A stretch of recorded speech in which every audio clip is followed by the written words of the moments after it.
Sasi media Jananayagan படம் எப்போ வரப்போகுது அப்படிங்கிற ஒரு டீட்டெயில், அப்புறம் ஒரு நடிகைக்கு பயங்கரமான டார்ச்சர் கொடுத்துருக்காங்க. அதை அவங்க எப்படி ஃபேஸ் பண்ணியிருக்காங்க, அதாவது மேடையிலேயே அதுக்கு ஒரு ரிப்ளை கொடுத்துட்டு கீழே இறங்கியிருக்காங்க. இந்த 2 விஷயத்தை பற்றி தான் பேச போகிறோம்.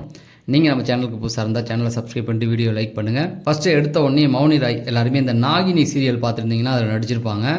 பாலிவுட்டில் நிறைய படங்கள் எல்லாரு கூடயும் நடித்தவங்க. பாலிவுட்டில் நம்ம ஒரு படம் பண்ணோம் அப்படின்னா நமக்கு நெப்போ கிட்டாக தான் இருக்கணும். அப்படி இருந்தால் மட்டும்தான் நம்மளை படம் பண்ண விடுவாங்க. என்னமோ அங்கே சாதிக்கணுன்னாவே நம்ம நெப்போ ப்ராடக்ட் தான், வேறு எவனுக்குமே அங்கே உள்ள இடம் கிடையாது.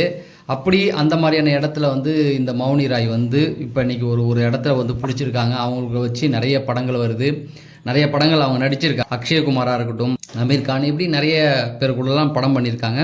எல்லா வித ரோலும் பண்ணுவாங்க. அதாவது வில்லியாவும் நடிப்பாங்க, ஹீரோயினும் நடிப்பாங்க, அக்கா தங்கச்சி, இப்படி எல்லா ரோலையும் நடிக்கக்கூடியவங்க தான்.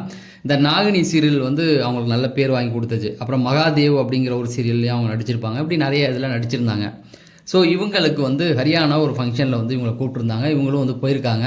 இந்த ஃபங்க்ஷனில் என்ன ஆச்சு அப்படின்னும் போது அந்த ஃபங்க்ஷனில் போன உடனே இப்போ பொதுவாக நீங்கள் போனீங்கன்னா நடிகையை வெல்கம் பண்ணுன்னா எல்லாம் தோளில் ஷோல்டரில் இடுப்புக்கிட்ட கை வச்சு இருப்பாங்க. ஆனால் தொட மாட்டாங்க. பின்னாடி கை டிஸ்டன்ஸ் இருக்கும் கொஞ்சம். ஆனால் அங்கே என்ன பண்ணியிருக்காங்கன்னா போடுறது, கட்டி பிடிக்கிறது, இந்த மாதிரியான விஷயங்களை தொடர்ந்து பண்ணியிருக்காங்க. அவங்களும் எவ்வளோ சொல்லி பார்த்துருக்காங்க. அங்கே சொல்லி சொல்லி கேட்காம திரும்பவும் கட்டி பிடிக்கிற இந்த மாதிரியான விஷயங்கள் தள்ளி விட்டு வந்திருக்காங்க. அவங்க ஒரு ஃபங்க்ஷனுக்கு டான்ஸ் ஆட தான் அவங்கள கூப்பிட்டு போயிருக்காங்க. சரி நம்ம அதை ஆடலாம் அப்படின்னு பொழுது அங்கே என்ன பண்ணால் அங்கேயும் டிஸ்டர்ப் பண்ணியிருக்காங்க. கீழே உட்காந்துக்கிட்டு அவங்க மேலே பூ அள்ளி போடுறது, இந்த மாதிரியான நிறைய விஷயங்கள் தொடர்ந்து பண்ணிக்கிட்டு இருக்கும் பொழுது அவங்க ஒரு கட்டத்தில் டென்ஷன் ஆகிட்டு இது செட் ஆகாது நமக்கு அப்படின்னு அவங்க மேடையிலே ஒரு விஷயத்தை பண்ணிட்டாங்க. தன்னுடைய கையில் இருக்க நடுவிரலில் தூக்கி காமிச்சிட்டு போங்கடா நீங்களும் உங்கள் ஃபங்க்ஷனும் அப்படின்னு சொல்கிற மாதிரி வந்துட்டாங்க. அது ஒரு சர்ச்சையை கிளப்பியிருக்கு. ஏன்னா பணத்தை ஆடுறதுக்கு அந்த இதுக்குன்னு ஃபங்க்ஷனுக்குன்னு பணம் வாங்கியிருப்பாங்க. அது பாதியிலே வந்தனால ஒரு சர்ச்சையை கிளப்பி விட்டுட்டு இருந்தாங்க. அதுக்கு அவங்க தெளிவான ஒரு ரிப்ளை கொடுத்துருந்தாங்க. நான் பணம் வாங்கியிருக்கேன் தான், நான் போனதுக்கு என் வேலையை பார்க்குறதுக்கு தான். ஆனால் என்னை அவங்க எதுவுமே பண்ண விடலை, தொடர்ந்து டிஸ்டர்ப் பண்ணிகிட்டே இருக்காங்க. நடிகை அப்படின்னா பணம் வாங்கிட்டோம் அப்படின்னா எங்கள்கிட்ட நீங்கள் தப்பாக தான் நடந்துக்குவீங்களா, ஏன் நாங்கள் எங்களை வேலையை பார்க்க விட்டுருக்கலாமே அப்படிங்கிற மாதிரி நிறைய விஷயங்களை அவங்க ஷேர் பண்ணியிருக்காங்க. இதில் வைரலானது இந்த வீடியோ தான். ஏன்னா உங்களுக்கே தெரியும் அதுக்கு என்ன அர்த்தம் அப்படின்னு சொல்லி. ஒரு நடிகை அதுவும் பப்ளிக் பிளேஸில் அப்படி பண்ணுது. அது பாலிவுட்டை பொறுத்த வரைக்கும் எல்லாமே சர்ச்சை தான், அது எல்லாமே ஒரு விளம்பரம் தான், அப்படி போயிட்டுருக்கு. அடுத்து ஜனநாயகன் படம் பார்த்தீங்கன்னா, ஜனநாயகன் படம் எப்படா ரிலீஸ் ஆக போகுது அப்படின்ற ஒரு எதிர்பார்ப்பு எப்போயிலேருந்து இருந்தது. நம்மளாம் அந்த டைம் பிக் பாஸில் ஃபோக்கஸ் பண்ணிகிட்டு இருந்தோம். அப்போ பெரிய கலவரமே போயிட்டு இருந்தது. இது ரிலீஸ் ஆகலை, ஜனநாயகன் ரிலீஸ் ஆகலை அப்படின்னு சொல்லி. அப்போ இது ரிலீஸ் ஆகும் டேட்கள் தள்ளி போட்டிருக்கு. ஜனநாயகன் படத்தை பொறுத்த வரைக்கும் என்ன பிரச்சனை அப்படின்னு கேட்டிங்கன்னா ஒன்றுமே இல்லை. அவர் அரசியல் கட்சி தொடங்கினது தான். அதுக்கான காரணம் தான் மெயின் ரீசன். அவர் அரசியல் தொடங்கிட்டார். அந்த படத்தில் நிறைய அரசியல் வசனம்லாம் இருக்குது, அவ்வளோதான். அதுக்காக தான் போட்டு அவரை இந்த அடி அடிச்சுக்கிட்டு இருக்காங்க. டைரெக்டாக சொல்ல முடியாதுல்ல. அதுக்கு நீ மதத்தை புண்படுத்துகிற மாதிரி ஒரு வார்த்தையை பயன்படுத்திட்ட, அப்புறம் நாட்டோடைய பாதுகாப்போடைய சின்னங்களை பயன்படுத்துறதில் கொஞ்சம் தப்பு பண்ணியிருக்கீங்க அப்படிங்கிற மாதிரி போட்டு அடிச்சுக்கிட்டு இருக்காங்க. ஸோ இதில் என்ன அப்படின்னா இன்றைக்கி ஒரு முக்கியமான தீர்ப்பு வந்திருக்கு. இப்போ என்னென்னா திரும்ப ஒரு தனிநபர் அமர்வில் உட்காந்து ஒரு நீதிபதியோடைய குழு அமைக்கணுன்ற மாதிரி சொல்லியிருக்காங்க. இப்போ இந்த படத்துக்கு பார்த்தீங்க அப்படின்னா திரும்ப 3 வாய்ப்பு இருக்குது. அந்த 3 வாய்ப்பில் எதை பயன்படுத்தினாலும் இந்த படம் ரிலீஸ் ஆகிறதுக்கு குறைஞ்சது 4 வாரம் ஆகும். ஏன்னா இந்த 3 ஆப்ஷனை பயன்படுத்தி இது தணிக்கை குழுக்கு எடுத்துகிட்டு போகலாம், சென்சர் போர்டுக்கு கொண்டு போகலாம், இல்லை நீ ஜட்ஜை வச்சு இதை பார்க்கலாம். இப்படி எதை வச்சு பார்த்தாலுமே 3 வாரம் டைம் எடுக்கும் அப்படிங்கிற மாதிரி சொல்கிறாங்க.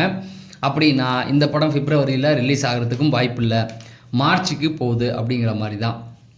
அப்போ மார்ச்சுக்கு இந்த படம் ரிலீஸ் ஆயிருமா அப்படின்னு கேட்டிங்கன்னா அங்கேயும் ஒரு சிக்கல் இருக்குது. ஏதாவது ஒரு அரசியல் கட்சி எங்கள் கட்சியை இவர் தப்பாக பயன்படுத்தி எங்களை ரொம்ப விமர்சனம் பண்ணியிருக்காரு அப்படின்னா அந்த டைமில் தேர்தல் அதிகாரிகள் உள்ளே வந்துடுவாங்க. ஏன்னா எலெக்ஷன் மே மாதம் நடக்க போகுது. அப்படிங்கும்போது தேர்தல் அதிகாரிகளுடைய கண்ட்ரோலுக்குள்ளே இந்த படம் அப்போ அந்த டைம் வந்துடுறதுக்கப்புறம் எங்கள் கட்சியை பற்றி இவர் ஒரு கட்சி தலைவர் எங்கள் கட்சியை மறைமுகமாக தாக்கியிருக்காரு அப்படிங்கிற மாதிரியான ஒரு வசனத்தை போட்டாங்க அப்படின்னா தேர்தல் என்ன பண்ணுவாங்க, தேர்தல் அதிகாரி அப்படியே நிறுத்தி வச்சுருவாங்க. ஏன்னா அவங்க சினிமா சார்ந்த பஞ்சாயத்துக்கெலாம் வரமாட்டாங்க. தூக்கி ஓரமாக வச்சுட்டு எலெக்ஷனை நாங்கள் பத்திரமா நடத்தணும், அதுதான் எங்களுக்கு வேலை அப்படிங்கிற மாதிரியான முடிவை எடுத்துருவாங்க. அப்போ நீதிமன்றத்துக்கு நம்ம போனோம்னா அந்த நேரத்தில் நீதிமன்றம் தலையிட முடியாது. ஏன்னா எலெக்ஷன் கமிஷனுடைய உத்தரவுக்கு கொஞ்சம் கட்டுப்படணும். ஏன்னா இந்த பக்கம் எலெக்ஷன் போயிட்டு இருக்கு இல்லையா, அதுக்காக அவங்க எடுக்கிற முடிவு அப்படின்ட்டுருவாங்க. அப்போ எலெக்ஷன் அதிகாரிகள் என்ன பண்ணுவாங்க, தேர்தல் கமிஷன் என்ன பண்ணுவாங்க அப்படின்னா அப்படியே நிறுத்து, எலெக்ஷன் முடிஞ்சு படத்தை ரிலீஸ் பண்ணிக்கோ, உங்கள் பஞ்சாயத்து அப்புறம் வச்சிங்க, நாங்கள் எலெக்ஷன் நடத்துருவோம் அப்படிங்கிற மாதிரியான முடிவுகளும் எடுக்கிறதுக்கு வாய்ப்புகள் இருக்குது. இப்போ சுருக்கமாக சொன்ன போனால் அதுதான் பண்ணுவாங்க. தளபதி எல்லா இடத்துலையும் மோதி அந்த பிரச்சனைலாம் சரி பண்ணி கொண்டு வந்துட்டா திரும்ப ஏதாவது ஒரு கட்சி போய் கேஸ் போட்டு அதை நிறுத்தி வைக்க தான் பார்ப்பாங்க எலெக்ஷனுக்கு அப்புறம் கொண்டு வரதுக்கு. ஆனால் ஒன்று உறுதி நான் சொல்கிறது இப்படி நடக்கிறதுக்கு வாய்ப்பு இருக்குது. ஆனால் ஒன்று உறுதி, படம் எப்போ வந்தாலும் கொண்டாடக்கூடிய ஒரு படம் தான். அதில் எந்த ஒரு மாற்றமும் கிடையாது. அது வேறு லெவல் சக்ஸஸ் அந்த படம். நம்மலாம் 7வது சீசன் பிக் பாஸ் பார்க்கும்பொழுது அந்த படம் அங்கே ரிலீஸ் ஆயிருந்தது தெலுங்கில், பகவந்த் கேசரி அப்படின்னு. அந்த படத்தோடைய ரீமேக் தான் நல்லாயிருக்கும் அந்த படம். அப்போ தான் விசித்ரா அவர்கள் பாலகிருஷ்ணா மேலே ஒரு அக்யூசேஷன் வச்சுருப்பாங்க. அந்த படத்தில் தான் அவர் பெண்களுக்கு நல்லது செய்கிற மாதிரி, பெண்களுக்கு இந்த மாதிரி தப்புகள்லாம் பண்ணுவாங்க, அதெல்லாம் தடுத்து நிறுத்தணுன்ற மாதிரிலாம் பேசியிருப்பார். ரொம்ப வைரலாக இருந்துச்சு அந்த படம் தான். இப்போ அந்த படம் அவருடைய வியூஸே வேறு லெவலில் போயிருக்கு. ஏன்னா தளபதி இதில் நடிக்கிறார் அப்படின்னா அந்த படத்தை போய் பார்த்து கிட்டத்தட்ட அதை வைரல் ஆக்கி விட்டாங்க. ஸோ எதுக்கு சொல்கிறேன்னா, இந்த படம் எப்போ ரிலீஸ் ஆனாலும் தாறுமாறாக ஓடும் அப்படிங்கிறது தான். தொடர்ந்து நம்ம அப்டேட்கள் கொடுத்துக்கிட்டு இருக்கோம். அதை தெரிஞ்சுக்க நம்ம சேனலை சப்ஸ்கிரைப் பண்ணுங்கள் அப்படிங்கிறத சொல்லி நான் விடைபெறேன். நன்றி, வணக்கம்.